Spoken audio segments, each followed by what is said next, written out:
السلام عليكم ورحمة الله وبركاته. إن الحمد لله نحمده ونستعينه ونستغفره ونعوذ بالله من شرور أنفسنا ومن سيئات أعمالنا.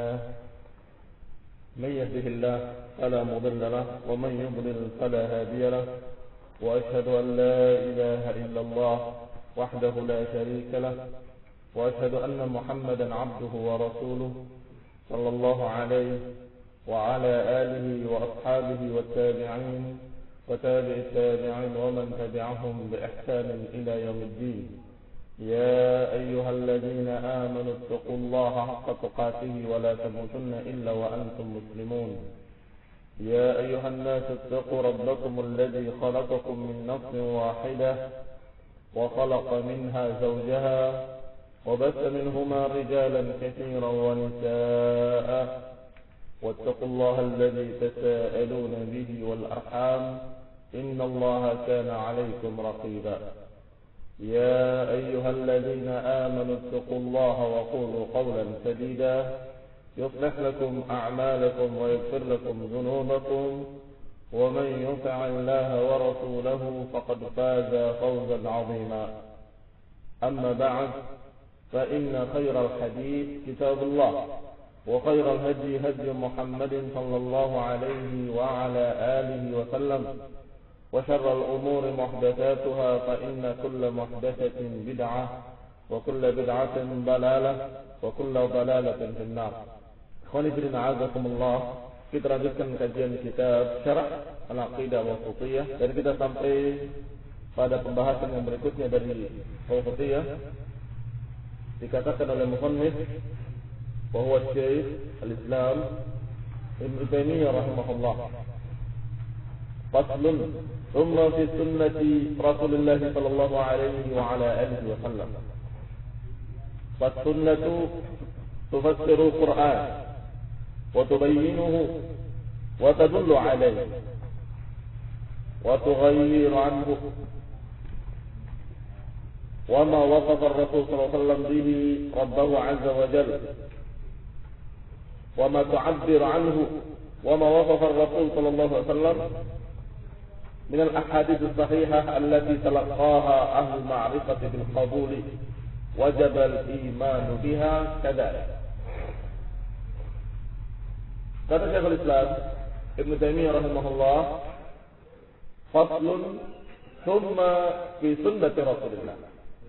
Pasal, dan biasa para ulama berpindah dari satu pembahasan kepada pembahasan lain dengan kalimat faslun.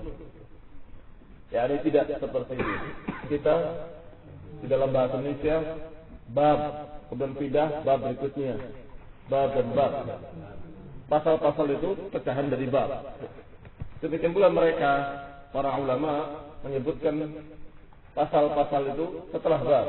Tetapi ketika pembahasannya adalah satu pembahasan, yaitu akidah, dan pembahasannya juga khusus, maka langsung berpindah dari satu masalah kepada masalah lain dengan pasal. Faslun. Kenapa dikatakan fasl? Karena berpindahnya dari satu bentuk kepada bentuk yang lain, dari satu dalil kepada dalil yang lain. Kemarin, selama ini kita pelajari dari awal kitab, mudah-mudahan masih ingat, itu masih membahas dalil-dalil dari Quran. yakni apa kata Allah tentang dirinya dari sifat-sifat. Maka selalu yang kita baca ayat terus. Setiap hari kita bahas beberapa ayat tentang sifat. Setelah selesai ayat-ayat itu atau dianggap selesai secara ringkas, maka beliau mau mencontohkan dengan sunnah. Faslun, maka dia berpindah dengan kalimat faslun, pasal berikutnya. Summa fi sunnati Rasulillah. Kemudian di dalam sunnah juga, di dalam sunnah Rasulullah sallallahu alaihi wa ala alihi wasallam, yang dimaksud tentunya dalam hadis-hadis Rasulullah sahih. Karena as-sunnah tufassirul Quran. Karena sunnah itu merupakan tafsir dari Al-Quran. Dan ini pendapat seluruh para ulama bahwa sunnah itu adalah penafsir dari Al-Quran. Sehingga Al-Quran tidak bisa ditafsirkan menyelisihi sunnah. Karena Al-Quran turun kepada Rasulullah SAW, maka tentunya yang paling mengerti tentang Quran adalah Rasulullah SAW. Sehingga barang siapa yang berpegang dengan Quran tanpa berpegang dengan sunnah, ingkar sunnah, maka bisa dipastikan dia akan sesat. Bisa dipastikan dia akan menyimpang, kufur. Karena dia akan menafsirkan Al-Quran tidak sesuai dengan apa yang dipahami oleh Rasulullah SAW dan apa yang diterangkan oleh Rasulullah SAW. Maka kata Syekhul Islam Ibnu Taimiyah, setelah dengan ayat-ayat tidak buktikan, maka kemudian dengan sunnah-sunnah. Karena sunnah-sunnah itu merupakan tafsir dari Quran. Wa tubayyinuhu, dan menerangkannya. Wa tadullu alaihi, dan menunjukkannya. Wa tu'abbir anhu, dan mengungkapkan dengan ungkapan dari Quran. Yani Rasulullah SAW mengungkapkan dengan bahasa beliau tentang apa yang terkandung dalam Quran. Itu maknanya. Wa ma wasafa ar-rasul bihi rabbahu, maka kaitannya dengan masalah asma dan sifat, dikatakan maka Rasulullah pun menerangkan tentang Allah, tentang sifat-sifatnya di dalam hadis-hadis yang sahih, allati talaqqaha ahlul ma'rifah, hadis yang sahih yang diterima oleh para ulama ahlul ma'rifah, ahli ilmu, diterima bil qabul. Hadis yang diterima bil qabul itu adalah hadis sahih dan juga hadis hasan. Wajib al-imanu biha kadza, maka semua apa yang diriwayatkan oleh hadis yang sahih tadi juga harus diimani. Sebagaimana kita kemarin mempelajari ayat-ayat sifat, maka hadis-hadis sifat pun harus diimani. Itu maknanya. Kita lihat syarahnya dari Syekh Muhammad Khalil Harras. Qala rahimahullah, kalimat summa fi sunnati Rasulillah adalah atafun ala qawlihi fima taqaddam. Ini adalah kalimat yang mengikuti kalimat yang telah lewat, yaitu kalimat Ibnu Taimiyah yang menyatakan waqad dakhala fi hadhihi al-jumlah ma wasafa Allah bihi nafsahu fi suratil Ikhlas. Ibnu Taimiyah di awalnya berkata, dan telah datang riwayat-riwayat yang masuk dalam bab ini, bab asma dan sifat, adalah semua apa yang Allah sifatkan dalam ayatnya surat Al-Ikhlas. Di dalam ayat Al-Kursi, di dalam ini, terus ayat disebut satu persatu, kita pelajari kemarin, sampai sekarang dia mengatakan, dan juga dalam hadis-hadis Rasulullah,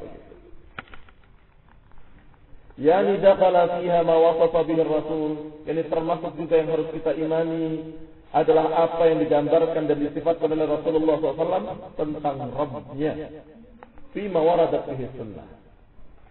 Dan as-sunnah hiya al-asl tsani alladhi yajib ar-ruju' ilayhi. Dan as-sunnah, ucapan Rasulullah, perbuatan Rasulullah dan takrir Rasulullah, itu adalah prinsip dasar yang kedua setelah Al-Quran. Wa ta'wil alaihi ba'da kitabillah azza wa jalla. Allah Ta'ala, Allah Subhanahu wa Ta'ala berfirman, wa anzalallahu 'alaikal kitaba wal hikmah. Allah Subhanahu wa Ta'ala menyebutkan dalam Quran, dan diturunkan oleh Allah kepadamu al-kitab wal hikmah. Al-kitab ma'ruf, yaitu Al-Quran. Apa itu hikmah? Para ulama menafsirkan hikmah itulah hadis-hadis Rasulullah SAW, sunnah-sunnah Rasulullah SAW. Karena tidak ada selain Al-Quran kecuali itu. Apakah hikmah mau ditafsirkan dengan ucapan-ucapan manusia lain?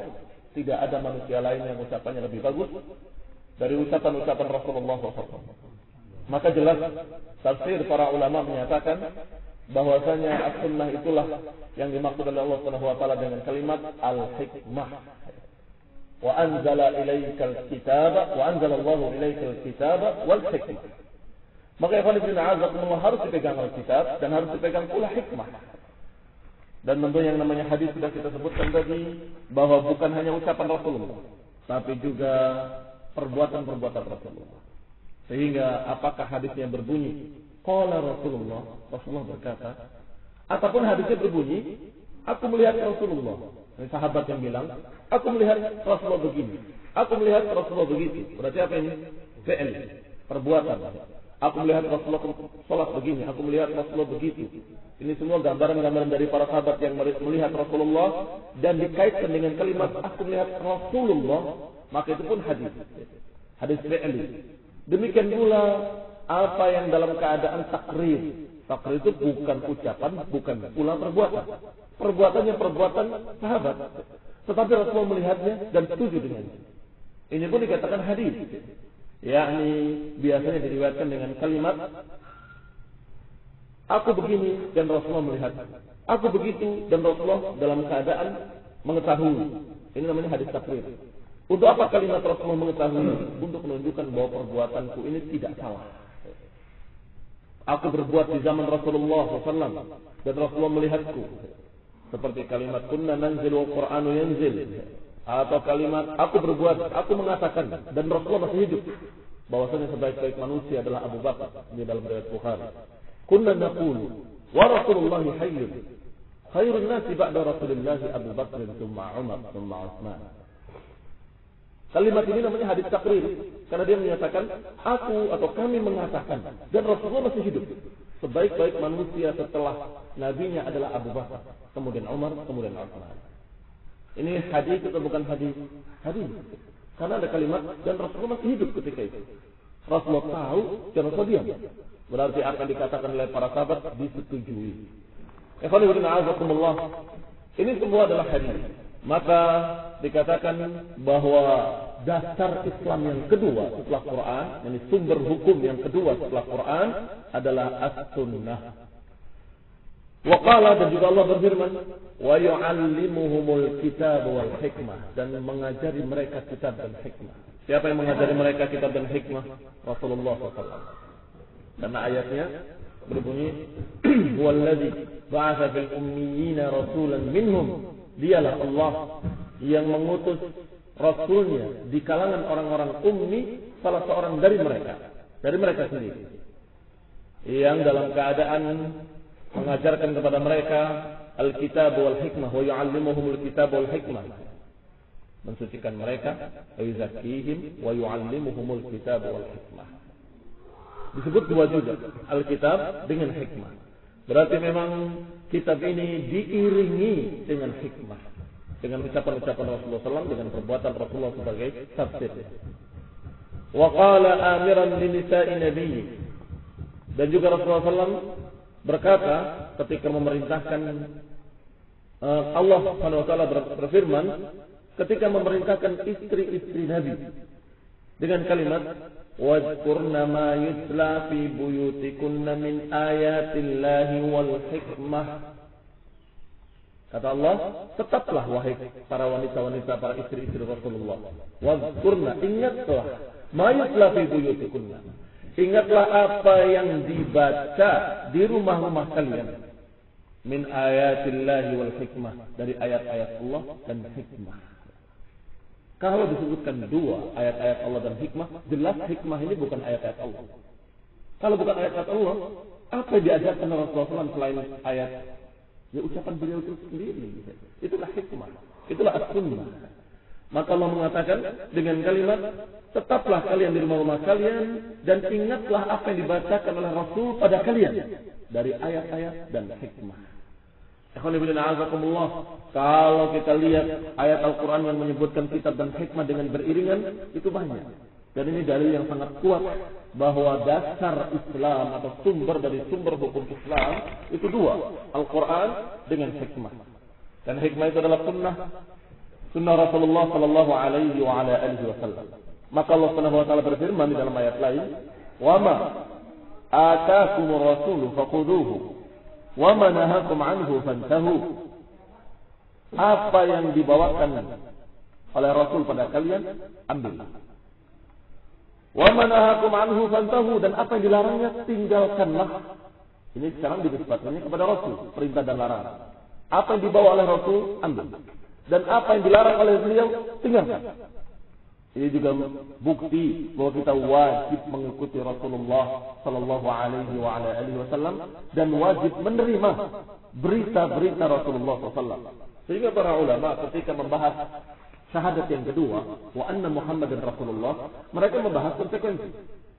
Kalau konsekuensi dari kalimat la ilaha illallah adalah mengikhlaskan ibadah untuk Allah sendiri dan tidak syirik. Itu konsekuensi dari la ilaha illallah. Sekarang apa konsekuensi dari kalimat wa asyhadu anna Muhammadan Rasulullah? Konsekuensi dari kalimat Muhammad dan Rasulullah adalah kita wajib taat kepadanya, beriman kepadanya, taat kepadanya, meninggalkan larangannya, dan percaya dengan berita-beritanya. Kalimat inilah yang terakhir ini. Percaya dengan berita-beritanya ini yang berkaitan dengan pembahasan kita.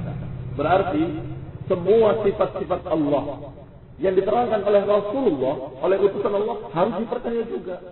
Jangan dikatakan, oh itu nggak ada dalam Quran. Karena Rasulullah SAW adalah orang yang tidak mungkin berbicara dengan hawa nafsunya.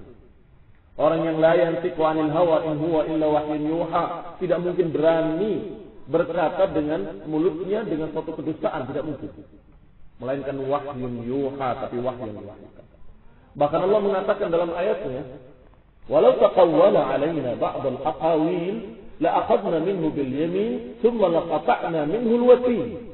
Kata Allah, sungguh kalau dia berdusta, ini kalau Rasul ini berdusta atas namaku, dusta atas nama Allah, niscaya akan aku ambil dengan tangan kananku, kata Allah, urat lehernya, dan kemudian aku putuskan dari urat lehernya, aku bunuh. Dan tentunya ikhwan fillah azakumullah, ini adalah bentuknya ancaman, tetapi maknanya adalah berita Rasulullah tidak mungkin berdusta. Makanya Allah Subhanahu wa taala tetap melindunginya, membelanya sampai ayat terakhir yang mengatakan hari ini aku sempurnakan bagi kalian agama kalian. Al-yauma akmaltu lakum dinakum wa atmamtu 'alaikum ni'mati wa raditu lakumul Islam dinan. Ikhwan fillah a'azakumullah, ini bukti bahwa Rasulullah SAW berdakwah sampai tuntas, sampai selesai. Maka ayat tadi maknanya, ayat yang menyatakan kalau dia berdusta atas namaku akan aku bunuh.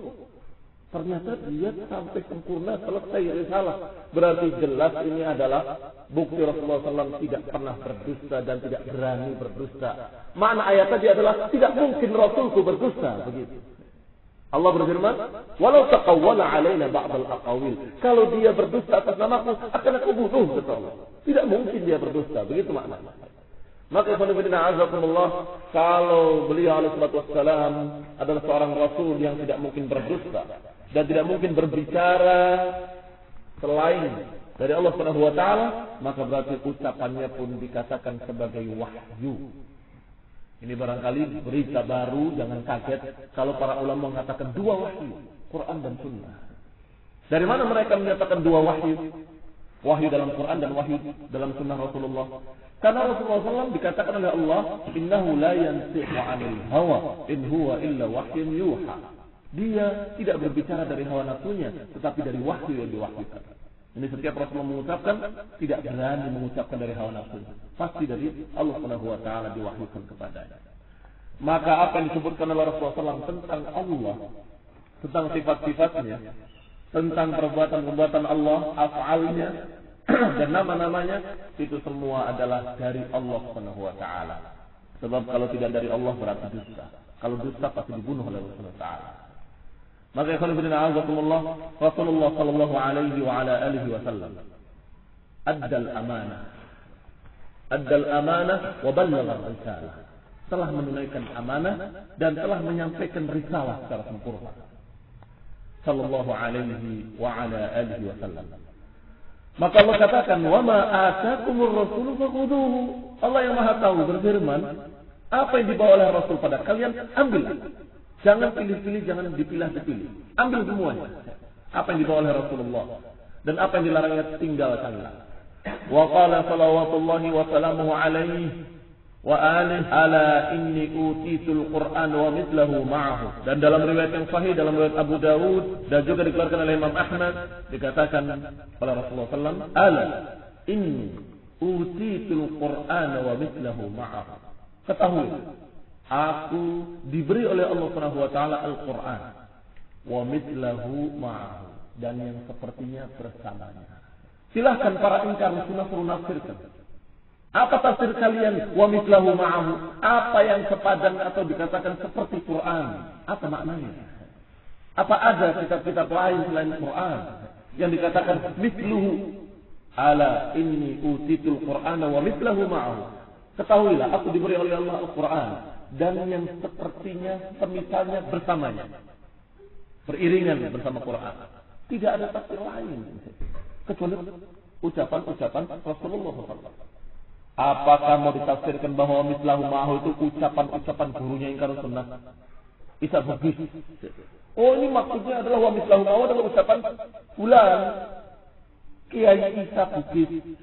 Tentunya nggak timbang sama sekali. Kalau ucapan dia dengan ucapan para tabi'in lebih afdal ucapan ulama. Ucapan ulama dengan ucapan tabi'in lebih afdal ucapan tabi'in. Ucapan tabi'in dengan ucapan sahabat lebih afdal ucapan sahabat. Dan ucapan sahabat dengan ucapan Rasulullah. Paling afdal ucapan Rasulullah. Maka jelas satunya tidak ada lain kecuali sunnah-sunnah Rasulullah sallallahu alaihi wa ala alihi wasallam. Ikhwan fillah a'azakumullah. Para ulama dengan ijma, dengan sepakat menyatakan bahwa kalimat mislahu ma'ahu adalah as-sunnah. Dan dalam hadis Ghadirkum, hadis Ghadirkum paling dikenal di kalangan Syiah, yang Rasulullah SAW memberikan wasiat di sumur Khum namanya. Ghadir itu sumur. Selalu mereka mengatakan Rasulullah memberikan wasiat dengan kalimat bahwa Ali adalah waliku, Ali adalah penggantiku dan seterusnya. Padahal riwayat-riwayat tentang Ghadirkum sangat jelas, sangat gamblang. Rasulullah mengatakan dengan kalimat, aku wasiatkan dan aku tinggalkan pada kalian Al-Quran. Dan juga mislahu ma'ahu. Dan yang sepertinya bersama. Ada lafaz lain mengatakan, aku tinggalkan kalian dua perkara. La yadillu ba'dahuma. Tidak akan sesat setelah keduanya. Kitabullah wa sunnati. Al-Quran, kitabullah dan sunnahku. Dan ada pula kalimat yang mungkin oleh Syiah diambil sebagai dalil, tetapi sama sekali bukan dalil buat mereka. Yaitu Rasulullah mengatakan, Kitabullah wa israti. Kitabullah dan ahli baiti dan keluargaku. Hadis itu sahih. Oleh karena itu para ulama ahli sunnah dan kita ahli sunnah menghormati ahlul bait. Tetapi tentunya ahlul bait adalah orang-orang yang bukan hanya turunan Ali, apalagi dipersempit hanya turunan Husain. Tetapi semua turunan Ali, turunan Aqil, turunan Ja'far. Ini semua adalah ahlul bait. Tetapi hadis itu bersamaan dengan perintah untuk berpegang dengan Quran dan Sunnah. Kenapa yang ini diambil, yang ini dibuang? Kenapa yang masalah ahlul bait dibesar-besarkan sampai diganti kalimatnya dengan mengatakan barang siapa yang beriman kepadaku maka Ali adalah walinya. Barang siapa menganggap cinta pada aku maka Alilah kekasihnya dan seterusnya. Kalimat-kalimat batil. Riwayat-riwayat maudhu mereka bawa. Sedangkan riwayat yang sahih yang menyatakan Kitabullah wa sunnati. Aku tinggalkan dua perkara yang kalau kalian berpegang dengannya tidak akan tersesat setelahnya. Yaitu Kitabullah wa sunnati dan sunnah. Maka khonibna a'azakumullah, orang-orang yang dalam keadaan ghulu berlebih-lebihan terhadap ahlul bait berarti mereka meninggalkan Qur'annya, meninggalkan sunnahnya. Bagaimana mungkin mereka mencaci maki Abu Bakar wa Umar wa Utsman radhiyallahu anhum padahal mereka adalah khalifah-khalifah yang rasyid, yang khulafa rasyidun, yang kata Rasulullah sallallahu alaihi wasallam bahwasanya setelahku nanti akan dipegang oleh imam-imam dari Quraisy dan semuanya mereka lurus selama 30 tahun. Kalau dihitung 30 tahun itu sampai kepada Ali bin Abi Thalib. Kenapa kemudian Abu Bakar dan Umar dan Utsman bisa dimaki dan kemudian diangkat oleh bin Abi Thalib berlebihan? Maka ikhwan fillah a'azakumullah berarti dia memakai wasiat tadi sepotong, sedangkan wasiat yang lainnya tidak dipakai, yaitu kalimat Kitabullah wa sunnati. Kitabullah dan sunnahku. Ikhwan fillah a'azakumullah, kembali kepada ucapan Syekh Muhammad Khalil Harras. Qala wa hukmu sunnah hukmul Qur'an. Berarti hukum sunnah sama dengan hukum Quran. Jangan dibedakan. Sunnah dalam artian ajaran Nabi ya. Kita berpegang dengan ajaran Nabi seperti kita berpegang dengan Quran. Karena sunnah tafsirnya Al-Quran. Kalau Quran dengan sunnah berarti kalimat dengan tafsirnya. Apakah kalimat dengan tafsirnya bisa dipisah? Tidak akan bisa dipisah. Apa yang diterangkan oleh Rasulullah SAW itu adalah penjabaran dari Al-Quran. Maka dikatakan oleh Syekh Muhammad Khalil Harras, hukum sunnah, hukum Quran fi thubutil ilm. Hukumnya Al-Quran, hukumnya sunnah sama dengan hukum Quran fi thubutil ilmi wal yaqin. Sama hukumnya dari sisi membawa ilmu dan keyakinan. Ya, ini dari sisi keyakinan sama. Ini berita dari Quran. Ini berita dari hadis yang sahih. Harus sama-sama diyakini. Wal i'tiqad wal amal, dan sama juga dalam masalah akidah dan sama juga masalah amal. Dari Al-Qur'an diamalkan, dari sunnah pun diamalkan. Jadi sama dari sisi apanya? Dari sisi subutul ilmi wal yaqin. membawa ilmu dan keyakinan. Ini apa yang ada di dalamnya adalah ilmu dalam Quran dan dalam Sunnah. Dan kedua-duanya harus diyakini, membawa keyakinan. Sesuatu yang pasti. Jangan dibedakan. Oh ini yakin, ini saya ragu-ragu.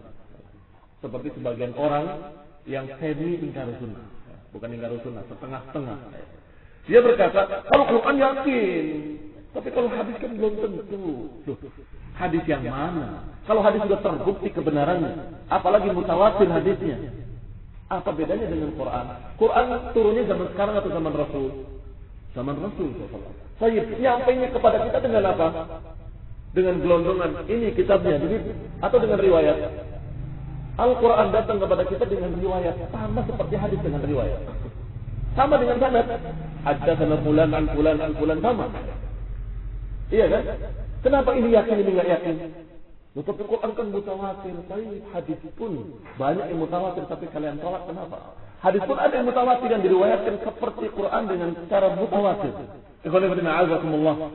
Maka di sini dikatakan oleh Syekh Muhammad Khalil Harras bahwa sunnah pun kalau telah terbukti riwayatnya sahih, maka itu pun meyakinkan seperti apa yang di dalam Quran. Fa sunnah tawdih lil Quran. Maka sunnah adalah penjabaran dari Quran. Sehingga kalau kita mengatakan hadis ini, wah ini tidak ada dalam Quran, ada. Kita baca ayat-ayat hadis. Wa ma atakum ar-rasul faquduhu wa ma nahakum anhu fantahu. Ada. Allah katakan ati'ullah wa ati'ur rasul. Ta'atil Allah, ta'atir rasul. Berarti apa yang dikatakan oleh Rasulullah tadi terkandung dalam ayat ini. Maka hukumnya dalam masalah amal juga sama. Dalam Quran harus diamalkan, yang di dalam hadis pun harus diamalkan. Karena as-sunnah adalah bayanan lil murad minhu, penjelasan apa yang dimaukan oleh Allah dalam Quran. Sunnah tufassil mujmalah. Sunnah itu merincikan apa yang global dalam Quran. Wa tuqayyid mutlaqahu, dan mengkait mensyaratkan apa yang tadinya mutlak dalam Quran. Wa tukhassis umumahu, dan mengkhususkan apa yang tadinya 'am. Sebagaimana Allah Subhanahu wa taala menyatakan, "Wa anzalna ilaika dzikra litubayyana lin-nasi ma nuzila ilaihim." Dan kami turunkan kepadamu dzikra ini agar engkau menjelaskannya pada manusia. Allah yang mengatakan, aku turunkan Quran ini agar engkau menjelaskan. Berarti kedudukan Rasul adalah penjelas, penjabar dari Quran.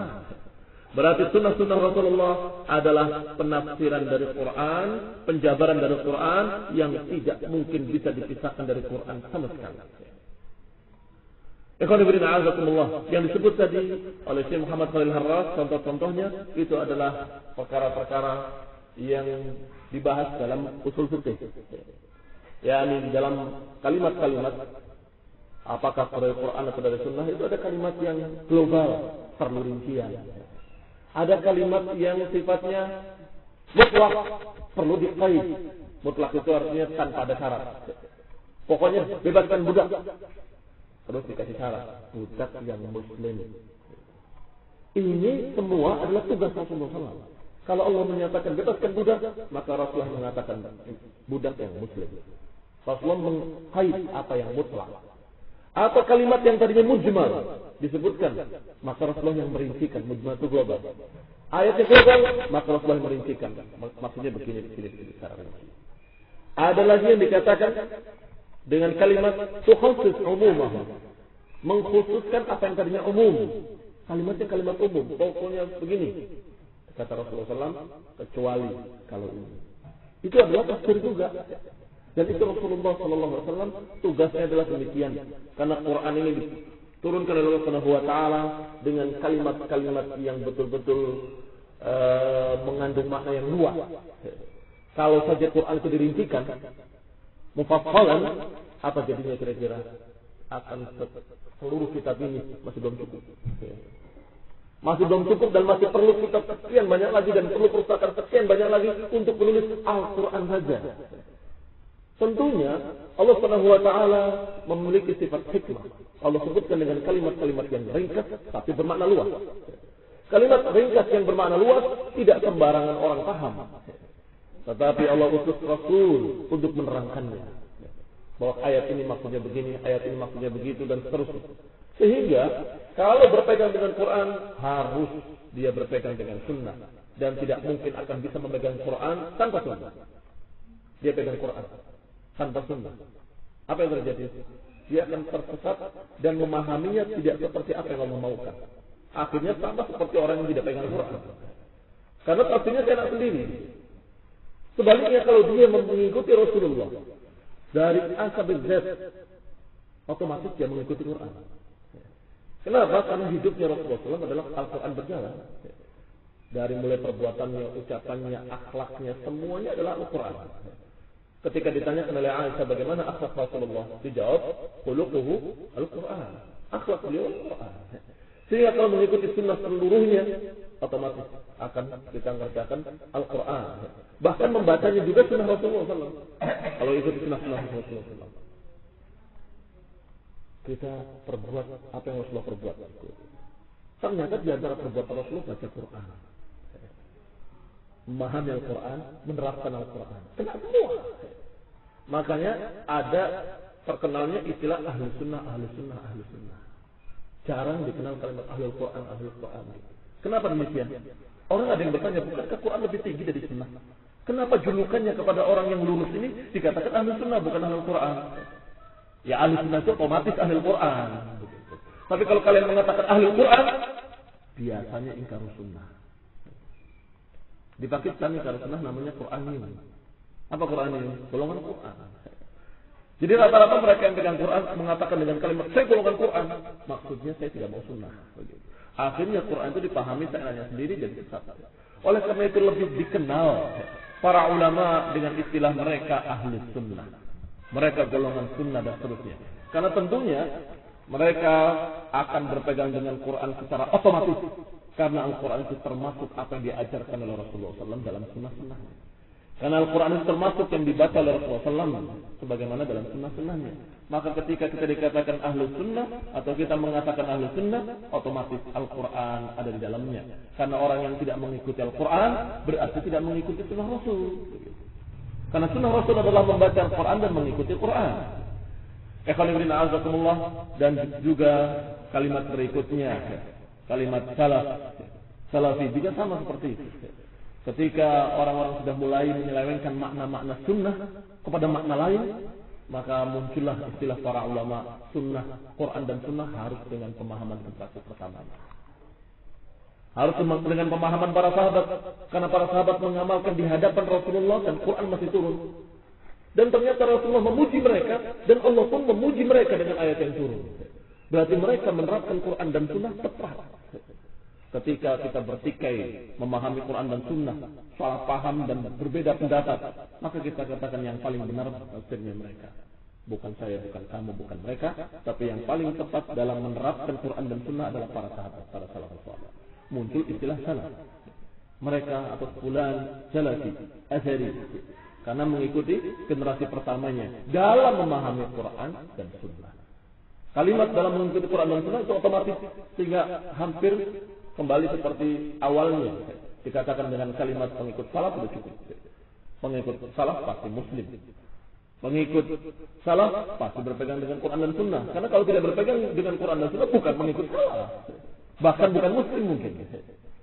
Maka ikhwan a'azakumullah, demikianlah dikatakan di sini bahwa as-sunnah adalah tafsir dari Al-Quran, karena Allah Subhanahu wa taala memerintahkan beliau untuk menafsirkan Al-Quran dengan kalimat wa anzala ilaika dzikra litubayyana lin-nasi ma nuzila ilaihim.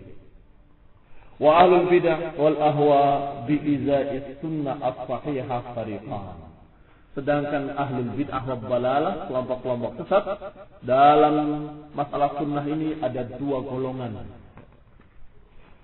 Kata Syekh Muhammad Al-Harras, yang pertama, fariqun la yatawarra' an raddiha wa inkariha idza waradat bima yukhalifu madhhabahu. Kelompok sesat yang pertama adalah yang tidak malu, tidak enggan, tidak segan-segan untuk menolak sunnah. Di kelompok pertama adalah kelompok penolak sunnah. Wa inkariha, dan mengingkari sunnah. Menolak sunnah dan mengingkari sunnah. Kalau datang sunnah itu menyelisihi madhab mereka, mereka tolak. Ini ahlul bidah. Apa alasannya? Bid'awa annaha ahaditsu ahad la tufidu illa dhann. Kata mereka, karena hadis-hadis itu kan tidak mutawatir dan tidak memiliki faedah keyakinan kecuali hanya prasangka. Jadi kalau Quran keyakinan, kalau hadis hanya prasangka atau dhanni sifatnya. Tidak yakin katanya. Wal wajib fi babil i'tiqad huwa al-yaqin. Yang harus kita pakai adalah yang yakin, khususnya dalam masalah akidah. Jadi dalam masalah akidah harus pakai Quran, jangan pakai sunnah. Ini bayangkan sesatnya kelompok ini. Berarti mereka walaupun bukan ingkar sunnah 100%, tapi mereka membedakan. Masalahnya apa dulu? Kalau masalah fikih, masalah amal, masalah akhlak boleh kita pakai sunnah. Kalau masalah akidah jangan pakai sunnah. Karena sunnah itu tidak meyakinkan. Bukankah akidah itu keyakinan? Maka harus pakai Al-Quran saja, jangan pakai sunnah. Sunnah tidak meyakinkan. Ini saja sudah dikatakan sesat oleh para ulama dengan sepakat. Mereka adalah dhullal, Mu'tazilah, dikatakan falasifah. Haula'i humul Mu'tazilah wal falasifah. Apalagi kalau diingkari seluruhnya. Kafir, keluar dari Islam.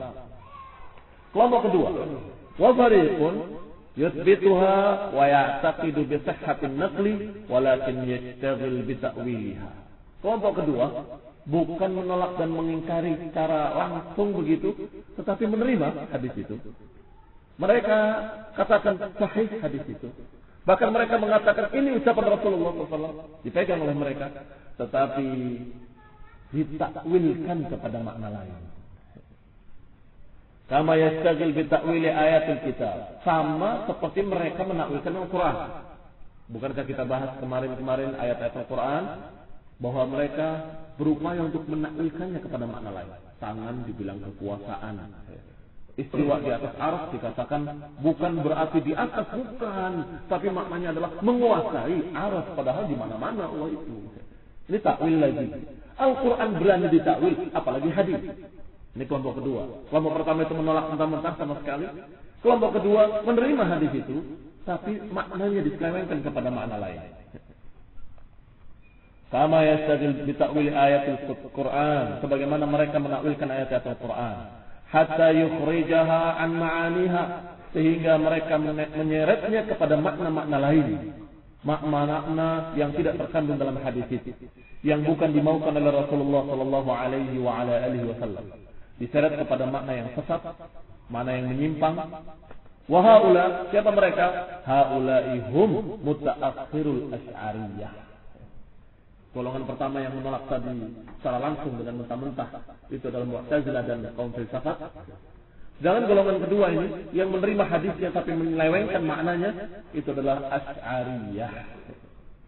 Wa aktsarihim, dan kebanyakan mereka tawassu'an fi hadzal bab Al-Ghazali war-Razi, dan yang paling banyak mereka melakukan hal seperti ini di antara tokoh Asy'ariyah adalah Al-Ghazali dan Ar-Razi. Al-Ghazali yang menulis kitab Ihya Ulumuddin, namanya Abu Hamid Muhammad ibn Muhammad ibn Muhammad ibn Ahmad At-Tusi. Kalau fikih dia mengikut mazhab Syafi'i, tapi dia mengikuti mazhab ilmu kalam wa mutasawwif dan sufi. Dia seorang yang terkenal dalam bidang fikih dan usul. Bayangkan, dalam bidang fikih dan usul dia terkenal. Tetapi sayangnya dalam masalah sifat mereka mengikuti Asy'ariyah, dan Abu Hamid Al-Ghazali ini adalah orang yang tersesat dalam ilmu kalam.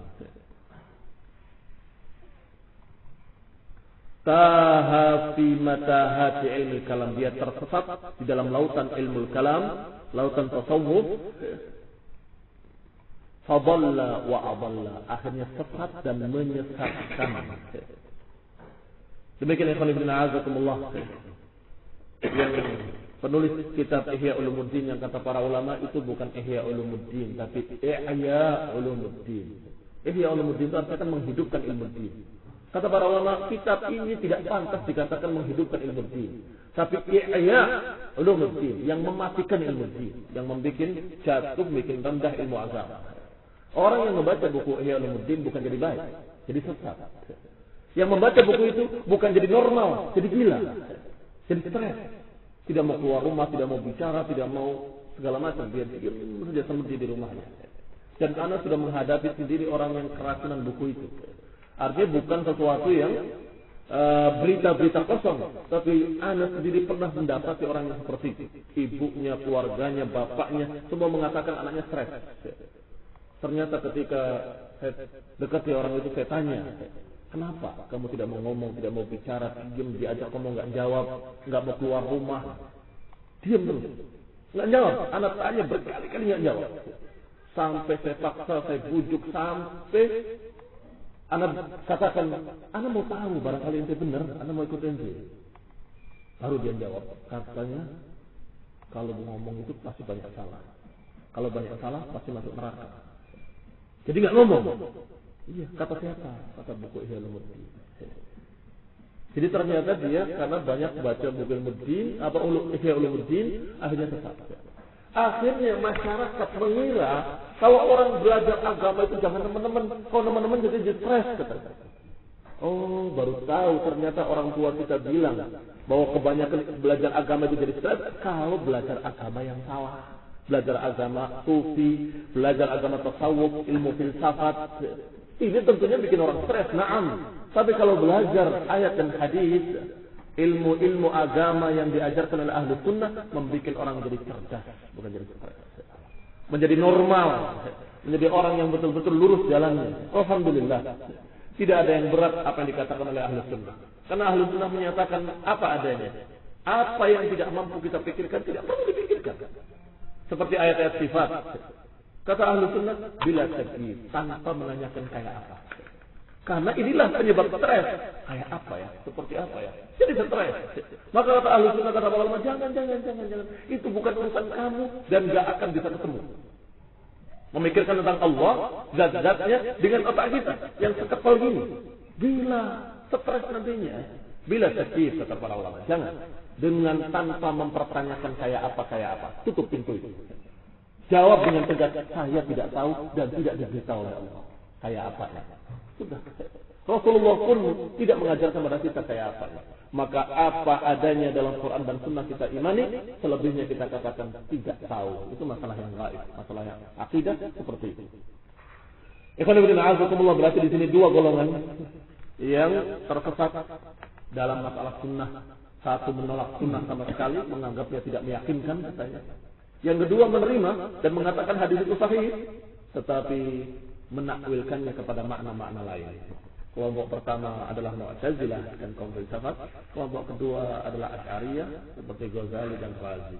Kita lanjutkan insyaallah pada saat yang akan datang. Bismillah. Alhamdulillah. Asyhadu an la ilaha illallah wa astaghfiruka wa atubu ilaik. Assalamualaikum warahmatullahi wabarakatuh.